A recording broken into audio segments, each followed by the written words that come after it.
In this lesson, we'll describe how Laplacian pyramids and what they do in the spatial domain can be replicated exactly in the frequency domain by applying bandpass filters. We'll also describe the significance of this for different image compression strategies.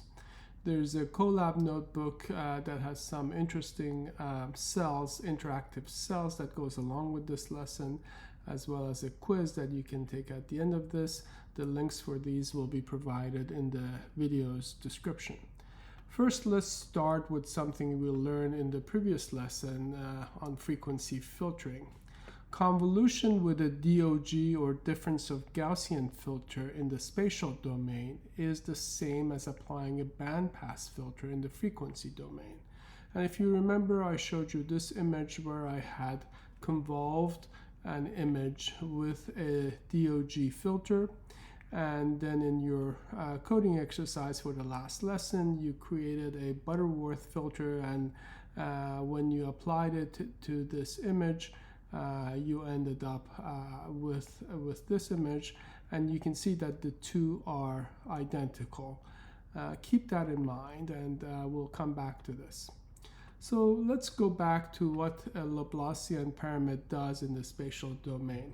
First, you construct a Gaussian pyramid by successively downsampling and smoothing the image. So you start out with an image, and you downsample and smooth it, downsample and smooth it again, downsample and smooth it again. These are all the different Gaussian levels. The last Gaussian level becomes your last Laplacian level. Then you upsample each Gaussian so that it's expanded to the same level as the adjacent Gaussian, and you subtract them. So this Laplacian is the difference between these two Gaussians. This Laplacian is the difference between these two Gaussians, and this one is the difference between these two. So the Laplacian at each level is the difference between two adjacent Gaussians. Difference of Gaussian. Difference of Gaussian is the Laplacian. So we also learned in the last lesson that Gaussian smoothing is equivalent to applying a low-pass filter. Then each Laplacian level, L sub I, contains only the spatial frequencies between the cutoff frequencies of two adjacent Gaussian levels. In the frequency domain, this corresponds exactly to applying a bandpass filter, which is passing these intermediate frequencies between two cutoff frequencies. So a Laplacian pyramid can be viewed as decomposing an image into different frequency bands by applying multiple bandpass filters. And this can be shown mathematically as well. This is the transfer equation for a low-pass Gaussian function in the frequency domain. The Gaussian is defined by its sigma, so different sigmas correspond to different levels of Gaussian smoothing, and U and V, of course, correspond to the horizontal and vertical image frequencies. And we also saw that each Laplacian is the difference between two adjacent Gaussians. If you were to take the Fourier transform of this, you will end up with this. The Fourier transform of a Laplacian is the difference between the transfer function of one Gaussian and the transfer function of the adjacent Gaussian with a different sigma. So these are the sigmas of the two adjacent Gaussians.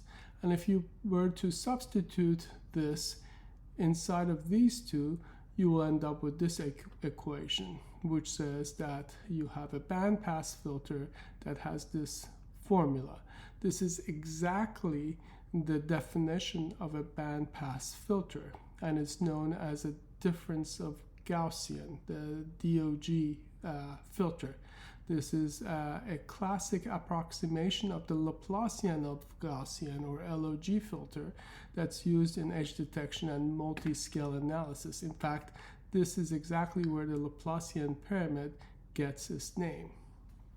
Now, it's quite simple to implement this in code, and here I show you how we do that.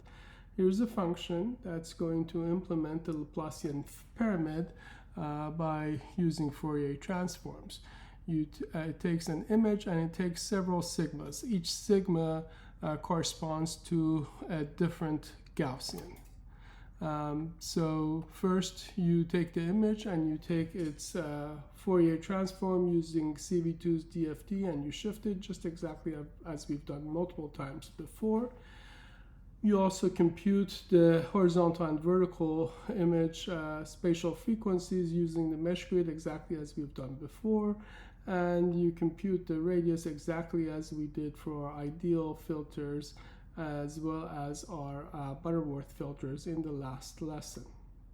Now you iterate over the sigmas, over every pair of sigmas, and for each sigma and the adjacent sigma you compute the transfer function, again using this formula over here. So we have one sigma that gives us one transfer function for a low-pass Gaussian filter. We have another sigma of an adjacent Gaussian that gives us a second transfer function. So we have H1 and H2, and we simply subtract them, and that creates our bandpass mask. And then we simply apply the bandpass mask to our Fourier transformed image, and that gives us the passed band. And then we simply take the inverse Fourier transform of the passed band, and that gives us the Laplacian level L for that pair of Gaussians. We append our Laplacian level to the list of levels, and then we return that. So if we have 6 different Gaussians, we'll end up with 5 Laplacians.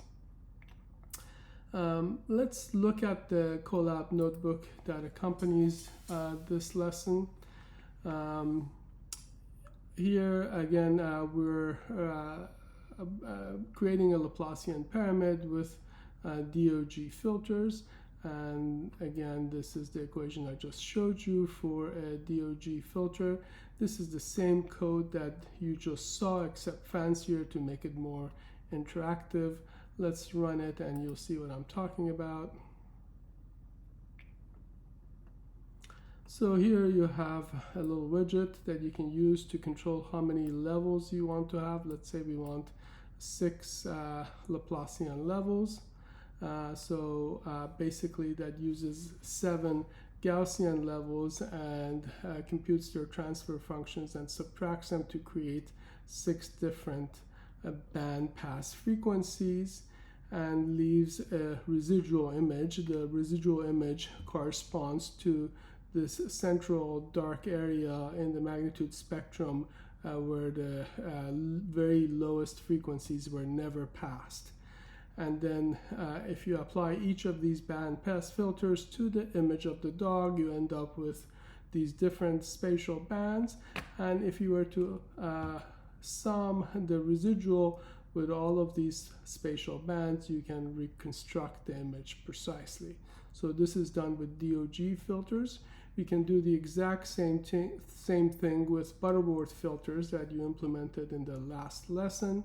It just has a different transfer function. This is the transfer function for the Butterworth bandpass filter, and you're familiar with this. This is the low pass, this is the high pass. You multiply the two. Let's run this. And here you have 2 levers. One controls the number of levels, and the other one controls the order n of your Butterworth filter. Again, you can see that we have created multiple filters, multiple Butterworth filters, and a residual image that corresponds to this central very low frequency region that was never passed. You apply each of these to the image, you end up with a series of spatial bands, and if you sum the low pass residual with all of these spatial bands, you can reconstruct the original image precisely. So in summary, Laplacian pyramids in spatial domain are exactly equivalent to decomposing an image by applying bandpass filters in the frequency domain. And this has some significant implications for image compression. Human vision is most sensitive to low spatial frequencies, and this fact is exploited in image compression. We carefully preserve low spatial frequencies that we are most sensitive to, and we coarsely quantize high spatial frequencies and even sometimes discard some of them. As a result, we'll have large compression gains with minimal perceptual loss. And there are two approaches to image compression, two general approaches. One is wavelet-based. These are the descendants of the early Laplacian pyramid encoders, where each Laplacian level was quantized differently. So the high-frequency Laplacian levels were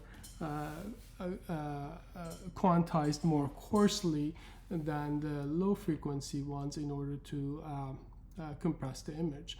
Examples of this currently are JPEG 2000 and HEIF. And the second class are discrete cosine transforms, or DCTs, which are based on Fourier bandpass decomposition. Basically, after Fourier transformation, the very low frequency terms are stored precisely, but the higher frequency terms are quantized more aggressively to achieve compression. An example of that is JPEG. And here's a table that summarizes some of the modern compression codecs, and some of them, like JPEG, use Fourier band decomposition. Some of them use Laplacian or Laplacian-like methods, and some of them use hybrid approaches.